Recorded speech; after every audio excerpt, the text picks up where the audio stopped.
day, I can see the real potential of this house. Now, The House is a Netflix movie that was released like a year ago, 2 years ago, I don't even remember. But the story is based around a house that seems to be haunted in some way. Maybe like there's some supernatural energy that's ruining the families inside. But the story starts off with part 1. It says, "And heard within a lie spun, and on the left is a clock that's set to 11:59. And if you go 11 minutes and 59 seconds into the movie, and if you pause it with the captions on it, you'll see such fine material. And it's the first look at the new curtain material that the mom actually turns into once, the story's ending. When the story begins, Auntie Eleanor walks in and comments how lovely their house is, which is really interesting because the mom and dad obsess over their house and their material items that they have in life. They're so focused on it. You see why, because the extended family talks to the dad about his father. Now, he gambled away his fortune. He was just a whimper, and the son is like that, but you can tell he's got some issues up there. It's a little fucked up. After feeling bad for himself, the dad goes out into the woods to mope and finds Mr. Van Schoonbeek, I don't remember, I saw the movie like a year ago, who promises to build him a house with a suspicious feeling hovering over the scene, as if there's something darker going on than what we're actually seeing. The parents' first introduction to the house shows the furniture that they will turn into later. One day, Princess Esme woke up to find everyone in the kingdom had fallen asleep. She sometimes wondered whether it was she who was actually asleep, while everyone else was awake. That story is really interesting, so it kind of plays into how the rest of the movie is going to play out. Are you seeing reality, or are you seeing the reality of your brain's interpretation of it? It kind of goes deep into philosophy and all that shit. The parents slowly lose interest in their old home and learn to hate it and actually burn the rest of their old items in the fireplace. Mr. Thomas is an actor who is paid by Mr. Van Schoonbeek. The family then becomes the furniture and helps their daughter escape before it's too late. You could tell the story was definitely about materialism and consumerism, like everyone says. So I think everybody got that right, but not the other two, which is why I wanted to make this video.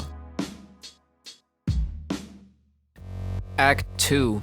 Now this time it shows a different clock, and it shows that it's set to 5:59 in the morning. Then lost is the truth that can't be won. Now, if you go to 5 minutes and 59 seconds into this story, you see the first look at the bug infestation, which is cool that it does that. I don't think anybody else has really ever commented on that. I mean, I didn't do too much research, but from what I found, nobody's really talking about the clocks, their meaning into the story. I've let all the construction guys go. Let me build it myself.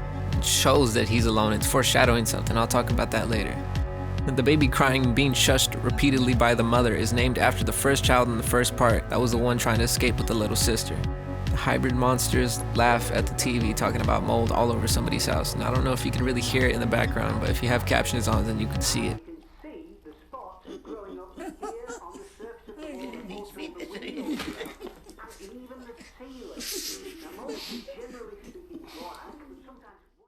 Cops are called to remove the pest, but they only confront the contractor on how he's calling it his dentist and imagining the dentist as his wife, and they leave without helping. The pest extended family comes to the house and mentions how they have lived here before, alluding to the fact that they could possibly be related to Isabel from the first story. Now that's the second throwback to the first story.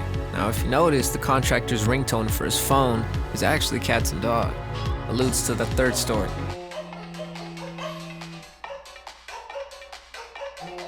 After the contractor comes out of the hospital, he comes back to the house and returns to a primal state with the intruders in the house, closing Act 2 and the beginning of Act 3. Now, Part 3 says, listen again and seek the sun. Now, I honestly don't know how to fucking read a sundial. I've never seen a sundial in person, in real life.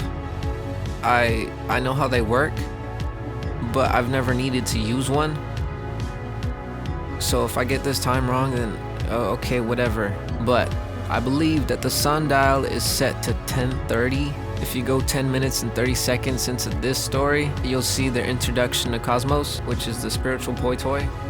Now the first few moments of this story begin without talking to foreshadow that this character is also alone, in a similar way to the contractor from the second story, but I'll get into that more in a second. The landlord is obsessed with the house in a similar way to the previous two stories. It's It's a dark obsession. Now, the spiritual boy toy is an all-around handyman, but still he has no money to pay rent like the other characters in the house. The tenants want to leave, and the landlord is scared to be alone. The landlord never said goodbye to Elias. Now Rosa helps guide the landlord to move on from the past. Now the credits are really interesting because a song starts to play that's talking about the house. And if you pay attention to the lyrics, and if you have captions on, you could see what the song is really about. Because it's not just about the house, but it's showcasing the difference between a house and a home. And talks about a house can never be a home if mentally you can't accept the things around you and you can't let go of things. Obsession will tear you down. What's the difference between a house and a home? A home is a place you never feel alone.